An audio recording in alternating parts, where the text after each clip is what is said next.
Hi, everyone. I am here with James Patrick. You might be familiar with his work from Project Lockdown. He was one of the very first journalists that was tromping about internationally, even during the lockdown, crossing the state borders in a world that was locked down. And I could totally believe that you could get away with that. Um, so he was actually in Kenya filming a really important film, which we're going to talk about today. His wider work is available at bigpicture.watch, which I highly encourage you to go and check out. He comes from a line of first source journalists. So his mom was a New York Times journalist.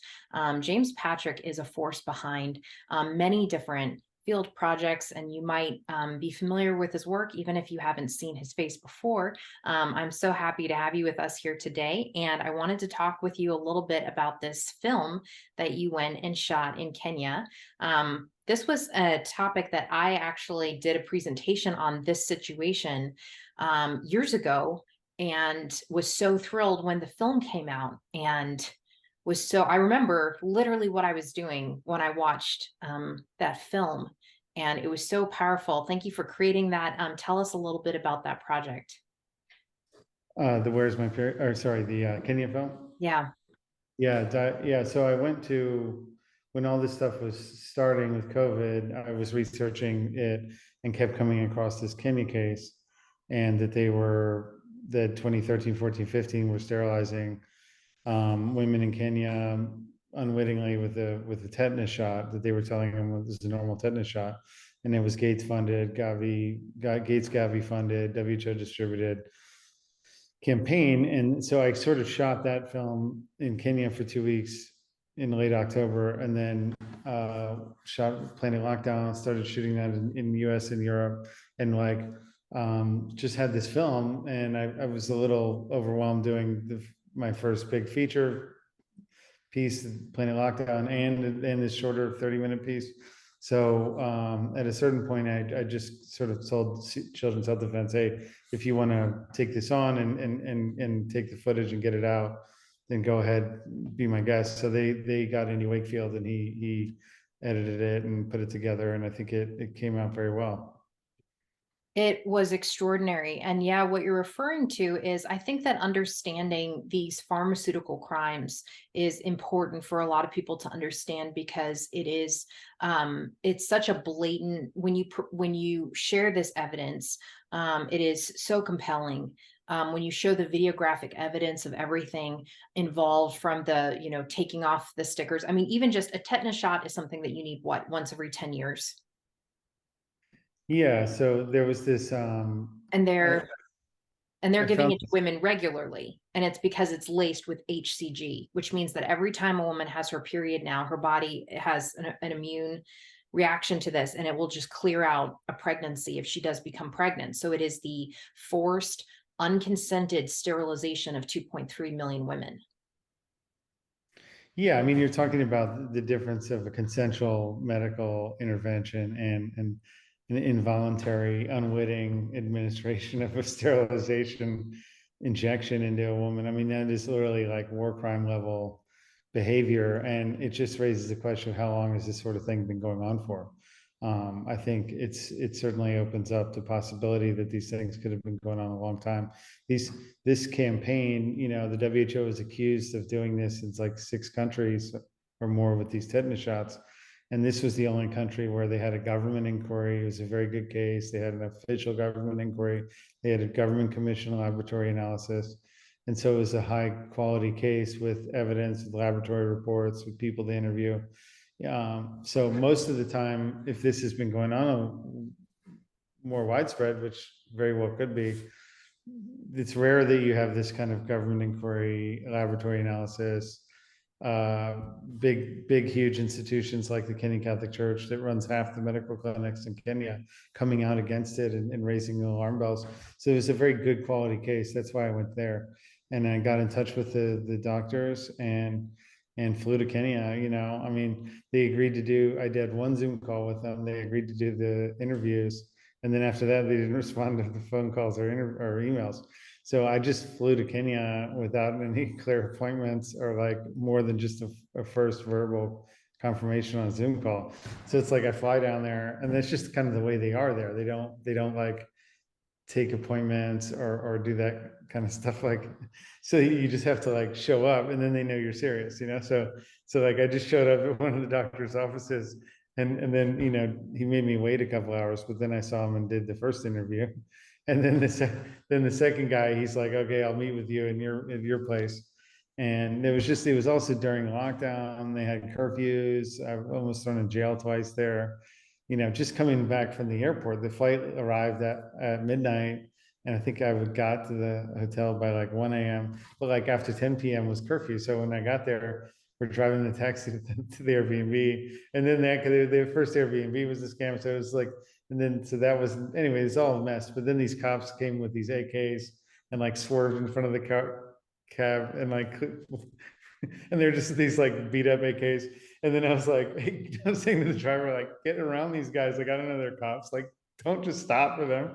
But they were like the cops. So they were wearing these blue overalls, these AKs. And then because we're after curfew, so normally they throw you in jail, but we just got picked up from the airport, so that was okay.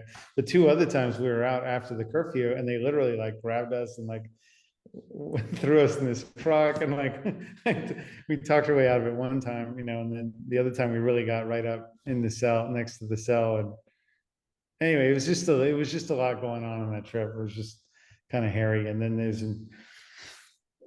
anyway, And then then someone was murdered or he died of COVID. We don't know. yeah, the laboratory guy was very shady or shifty, because not shit, he wasn't shifty, but there was all these intelligence officials bothering him, telling him not to talk with me. He ultimately didn't do an interview with me. But he did let me film the vials and photograph the vials and film the lab. So I have pictures of the vials that show how they just slapped these fake labels over the old ones. And then, yeah, so he was just being, when I was there were guys were coming in there, he said, who worked for the intelligence services, and we're telling him, don't talk to this guy. That guy had his lab broken into 4 times. He had all his government contracts pulled. The Kenyan government actually didn't even pay for the analysis of the vials that they commissioned from his laboratory. So I was there like 8 years later, and he was suing the government to be paying for these lab reports that he had done 8 years prior. So it's just, that guy has undergone a lot of stuff. And then one of the doctors, who of the two Kenyan Catholic doctors, died last year. He was a big Suddenly. opponent.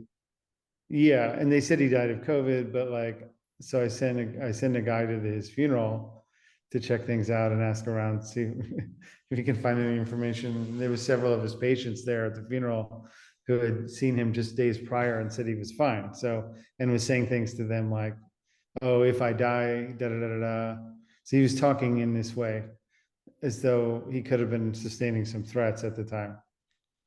So it was just like, this is not a normal case. But it raises the question, is this, maybe this is going on everywhere, you know, maybe there's a lot of a lot of stuff is being snuck into vaccines that we don't know about. This technology was developed, the I first, just want to the, emphasize the point that you made, which is that the full ingredient list for what is in the mRNA technologies and the vaccine shots has not been disclosed. So we do actually have no idea what's in these shots that billions of people just got. yeah, and actually a lot of them have the same manufacturer as this Kenya case. So in the Kenya case, the Serum Institute of India produced these shots, and they're good friends with Gates. They've produced several billion COVID shots, if not more. I saw a statistic the first year they were out, and it Are you was like serious? 1.5 billion. Yeah, so Serum Institute of India, criminal organization, produced these tetanus shots in the Kenya case. They were manufacturer billions and billions of COVID shots. So it's like, what, you know, you have the same distributor, same manufacturer, same financier, Gates and Gavi. And then you've got, there's a lot of similarities with the COVID case. They have police guarding the vials in the Kinney case. They set up, WHO set up the campaign out of this fancy hotel in Nairobi and was sending these shots all around the country, and then had armed guards guarding them as they go out for distribution, and to bring the empty vials back to the hotel. So it just raises questions. Why are they guarding normal tetanus shot vials? Why is it when you have a spent vial of a common tetanus shot, would you pay for a security guard to bring it 8 hours drive back to the capital? It just doesn't make any sense unless they were hiding something.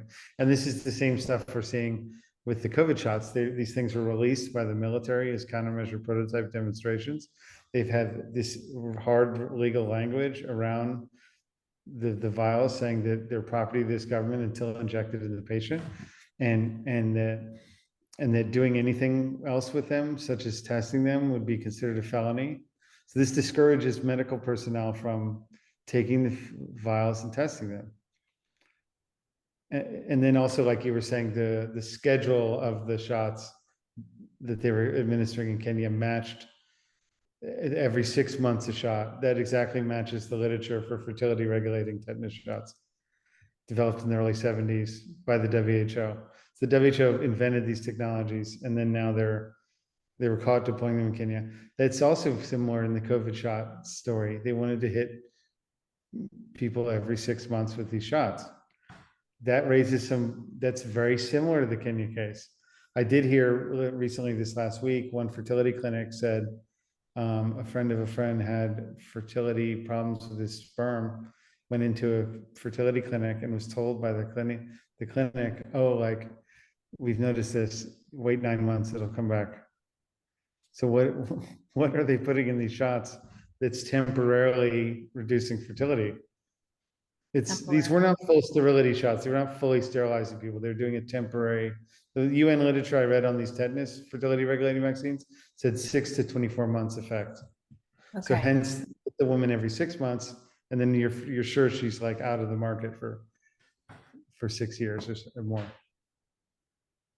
Well, this is a lot of compelling information. One thing I wanted to make sure that people didn't miss is that you got footage. You said this guy who was running the lab showed you the vials and how these kind of false stickers were placed on them, but you actually got footage. I think to me that was some of the most compelling film in shots in the whole thing. And I'm just so thankful that like our side, people who love humanity and value truth, have a filmmaker like you on our side, where you are gonna go to Kenya with no appointments and you know then your Airbnb is a fake out, and now you're almost thrown in prison with all of your camera equipment, and you just were there to get this footage, and then people who are involved in the case end up being murdered, and you're able to get their testimony. I just wanted to make sure that this situation with the labels wasn't lost on people, because this feels like the documenting of a historically important piece of evidence. Can you just run through what that shot was?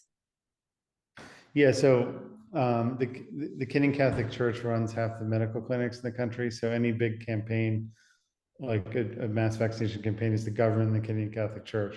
So some Kenyan Catholic doctors got suspicious, pulled 9 vials from the field with nurses. I think 9 showed up positive with HCG, which is the most important hormone for female pregnancy. It's what the birth control test for pregnancy. It's an ELISA test. So then they tested that with ELISA tests from 5 labs. Then they pulled another 9 vials from the field. Again, they got 4 or 5 positive. So then they formed this government commission to have a higher quality analysis, and then high liquid chromatography, and then those showed up the same rates, right? So then the WHO was like screwed. They were like, oh crap, we got these labs, 50% are positive. So how do they counter that? Well, the way they countered it is they took 50 regular tetanus shots off the shelf, and then just at the 11th hour introduced them and said, oh, like, here, like, test these too. Here's some, and they claimed, oh, these are from the same campaign with these same batch numbers. But like the ones they produced, they had these labels slapped on them, like with this different batch number and manufacturer as the labels under them. And then they argued, oh, well, the sample size is now bigger. So we had 18, 9 of which had HCG in it. Now we introduced 50 more when we got 68 vials. And so the 9 positive is like less significant out of a total sum of 68 versus 9 out of 18. So they tried to argue that, oh, well, there was just some background level of HCG, but there's just no damn reason that HCG should ever be in a tetanus shot. It's just, there's no explanation for it.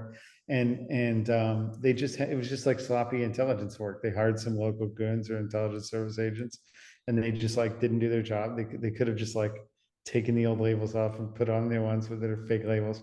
Instead, they just bought some shitty one. They bought someone and just slapped the labels on and delivered them as that. And you know, so that's just like smoking gun evidence of like sloppy conspirators. And you film this, you catch this on film. And Yeah. you also captured this doctor who is seminal to the whole case. And the film ends with this. He says, when they're done with Africa, they're coming for you. Like also I got him on camera saying, if they kill me, and I was like, you know, I think they're gonna kill me. And then he was like, no, no, no, no, they won't touch a hair on your head. But he's like, in Africa, governments can just kill you. And I was like, holy moly, like I better get out of here. So that was part of your decision to kind of remain a little bit behind the scenes, but and Children's Health Defense and Andy Wakefield did edit this, but you remain just such an asset to our field. So I really want to encourage people to support your work. Tell us about your film on now what is happening in parts of the world that are perhaps closer to home with women who are missing their period. Tell us about this new film that you're working on, and it has several series and it goes into the development of these technologies. Tell us what you're working on next and how people can be involved. Yeah, so so this new film is sort of bringing it up to speed and going over what are the phenomena that women are uh, experiencing now with the shots. I do hear claims that guys are having dick problems too, but it's you can not get a guy on camera saying that. So there are like there's women reporting egregious menstrual problems, not just like oh heavy period or some of these subtle accounts. There is some of these shedding or alleged shedding stories. We're not talking about those, more like really egregious things like I got the shot and I was just hemorrhaging blood every 10 minutes for like days on end, weeks on end, getting anemia, going to the doctor, getting these kind of weird drugs to stop hemorrhaging. But it's really something strange going on. It's not all women, but there's definitely some weird fertility focus to these shots because there's just fertility damages going on. I've interviewed women who had hysterectomy and amenorrhea. There's like one thing that was kind of strange was that which someone noticed was that when they're getting the shots, similar to an abortion medication, when some women, we looked at me and this attorney on the case and her secretary who used to work for a gynecologist noticed that depending on where in the cycle the woman took the shot is having a different effect. So if it's in the first 14 days before the period, then they'll get amenorrhea. They'll like lose the period for the month and not have it. And then if they get it after the second 14 days of the cycle, they'll have massive hemorrhaging, similar to an abortion medication. So it raises the question: is there abortion medication in some of these shots? It's not clear what technology is being used. It doesn't appear to be the same HCG thing. But all we can say for sure is that the big foundations and interests like Gates, Rockefeller Foundation, WHO have a known documented interest in limiting population, funding and fertility regulating vaccines, just harping and harping and harping on how people are just useless and how they should just get rid of them or give all these medical solutions to limiting population, giving them the choice to undergo these things. So when you start to see these phenomena and then you see and you take into consideration the Kenya case, you take into consideration they have the same manufacturer, same distributor, same financiers. It's just suspicious. As an investigator, it's just highly suspicious. And really we need to have a thorough investigating of what the hell is inside these vials. If I had to guess, you know, I would being informed by the data in the Kenya case where you had 40-50% of the vials had HCG in them, you know, and in case people don't understand, the HCG is bound with tetanus, so the woman has an autoimmune response against tetanus and HCG to not maintain pregnancy. So I would say that was a campaign on just women in Kenya. If they're doing now a global mass vaccination program of all of the population with COVID shots, I would probably advise them if you're sterilizing people, drop the amount to like 20 to 30%, so it's not so obvious. because it's just really obvious if everyone shows up with fertility problems. So That's what I was some going to ask government, is about hot lots. I understand that McCullough has done research on only certain batches being different. We're I'm not seeing, sure the batch numbers are correlated with reality of the real batches, though. Some injury, some data showing that some conflicts with that. So I don't know how much can be trusted out of any of this because they've lost all credibility with this on criminal behavior. But yeah, okay, so we have certain bad accounting for, but the concept that there are hot lots, is that something we're comfortable with saying this is a potentiality? it's a potentiality, and there could be benign explanations like McCullough talks about, like, oh, it's just improper, rushed, Manufacturing, sharply made safety, yeah, vaccine, and that's causing this. Or there's benign explanations like mRNA technology, the lipid nanoparticles and the spike are settling in the gonads and causing fertility problems in the ovaries and the testes and things like that. Or there could be unknown techniques of affecting fertility at play.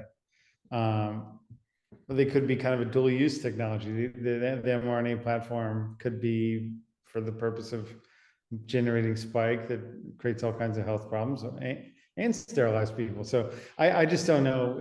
We really don't know until we get a really professional analysis battery of analyses randomly taken from the different batches from the field. You can't really trust them to provide the vials like in Kenya they did. But yeah, I guess what I wanted to say was that yeah, so some of the government data from VSafe was showing that 25% of pregnant women had really egregious problems with their pregnancies, enough that they sought emergency care. So that's kind of in this range of cases that a percentage that I would expect to see if they're truly putting in fertility components in these vaccines. Then it would be better to keep it down to the 30 at the highest percentage. And then maybe a third are placebo, and a third could be mRNA technology. So I know a lot of researchers have tested these things and found they were just shoddily made mRNA shots. But I don't think just because you looked at 100 vials means that's exhaustive of the billions and billions of vials circling the world. So exactly. Have you anyway, ever so seen the film Children of Men? no. There's this movie, it has Julianne Moore and I think Clive Owens. I don't remember. It's pretty old now, but it's this movie about the world's population, and there's no meteor coming. Oh, There's I did no see that. Yeah. And it's significant economic collapse. Like every person could die peaceably in their bed, but no one is able to get pregnant. And so the existential crisis of everyone knowing that we are the end of the human race caused so much psychological um, meltdown that people just were being aided in their suicide, and society had basically collapsed. And they said in the movie, children are the hope of mankind. And it reminds me in a verse from the book of Enoch where they come and they come before the Most High and they said, you are aware of what's going on, and do you have any directions for your servant, which is a very respectful tone that I really appreciate. You're not coming into the war room like, we have a problem. He knows there's a problem, like something needs to be done. It's like, can you please stop? Yes. And so they come respectfully, and God basically says to this group of angelic powers and principalities, you are given immortality, but to the sons of men who have a limited lifespan, to them as a comfort it was given to have children after them. And because you've done this, and then he relays out their punishment, which is where we get demons from. They're immortal disembodied spirits, but they're bound to the earth because they were from the children of men. And it's the story of basically talking about how it's been given to humanity who experiences death. Our hope is our children. And so this movie Children of Men was very compelling for me, because I think that there is I think that even if you are not a woman who is trying to get pregnant, that the fact that there are people who are trying to control the population is really compelling, and is something all of us should be looking into, and to consider how communistic and totalitarian regimes would try and reduce the emphasis on family and a dismantling of that so that there can be a greater dependence on the state. Because a parent really, I mean, the definition of a good parent is you would sacrifice for your child, right? That's the test of Solomon, is which of these women is willing to give up um, and save the child's life. And that was the test of Solomon and his wisdom, and just in saying which one is the mother. And so when Bill Gates' father works for Planned Parenthood, and when they have stated all of these quotes on depopulation, on the technologies that they've developed around it, the fact that they have departments that are focused on how to reduce world population and depopulation, these are things that I think when you have crimes of this nature and you have direct quotes and statements of intent as clearly as we have, that truly at this point it is negligent not to look into, when we have the same distributor, same manufacturer, the same funder, to not look and say, what is really happening with this? You're on the front lines of this story. You are on the front lines of this globally. We're going to go ahead and play this trailer and then direct people to where they can fund this project to get this out and to share it more widely. Can you close with any thoughts that you have in general? Always interested in what you have to say, with any important points that you think that we didn't hit that you want to bring up. And then can you just say a brief comment about why you so strongly believe in film, why you sacrifice for this, why you think it makes such a big difference, and why it's important for our side to be producing media like what you have done?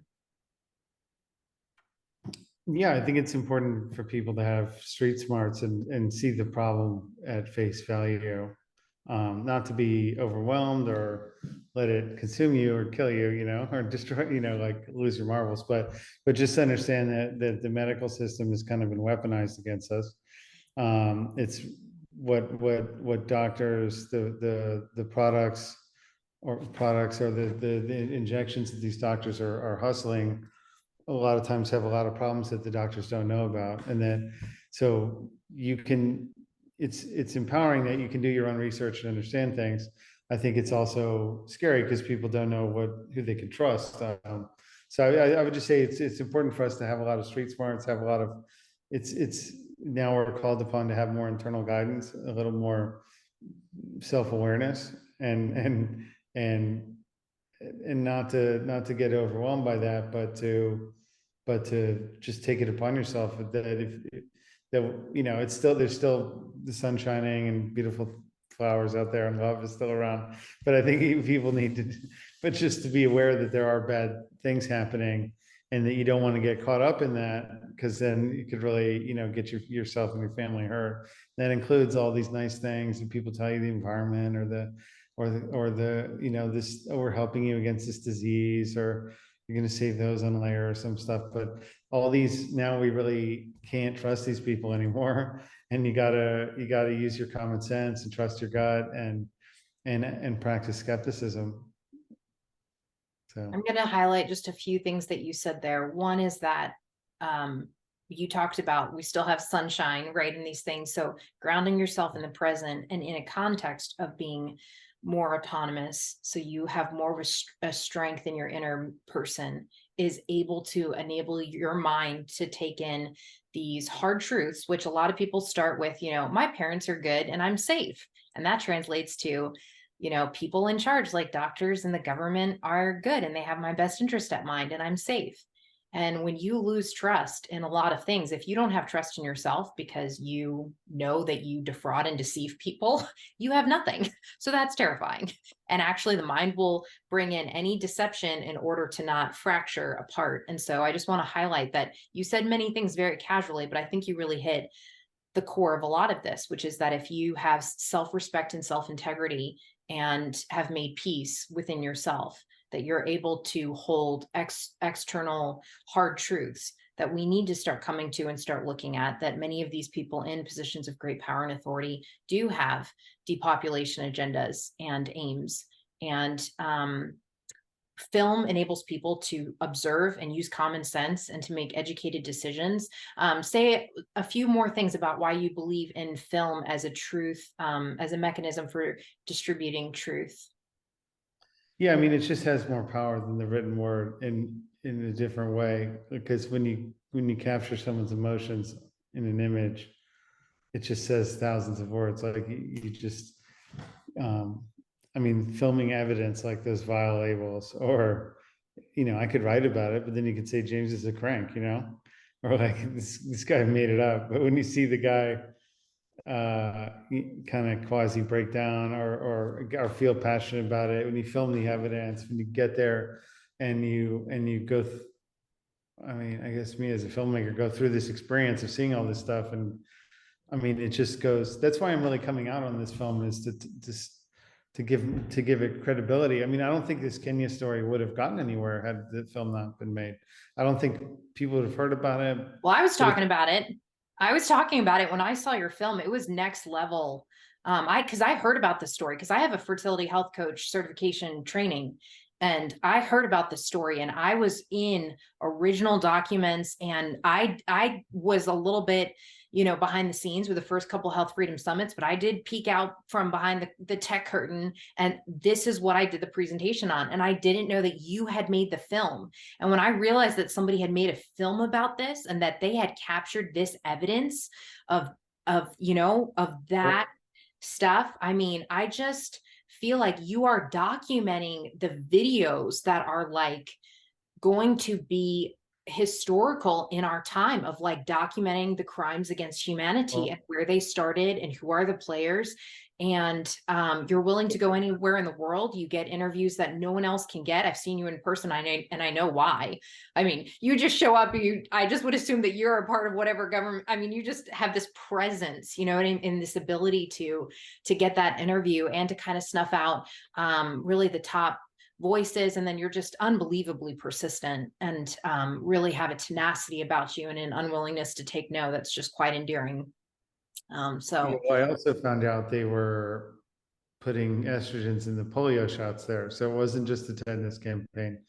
The lab also looked at the polio shots, found estrogens. That was to sterilize men temporarily of mm, getting estrogen shots. Then the government commission called for an investigation of the HPV vials, and then they were wrapped up. They sort of covered up the case and just wrapped up the whole story and shut it.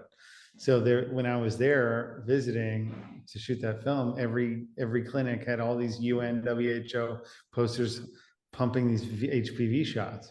And it's like, what the hell is that? And then I heard from local doctors there, they think that when they were caught in the tetanus with HCG in it, they just started putting it in the HPV shots. So I mean, we got a serious issue here. This story is not over. Doctors there were telling me, oh, they just switched it to the HPV shot. So like these HPV shots have been deployed around the world. Teenage pregnancies did go down after they were deployed in Western countries. Like Mary Holland's HPV on Trial book goes over. So I mean, this is not an isolated case, and right. like we need to be aware of that. Just so we don't know what's going on because there's not testing. This is one of the very few cases in the entire world where vaccines were ever tested for anything.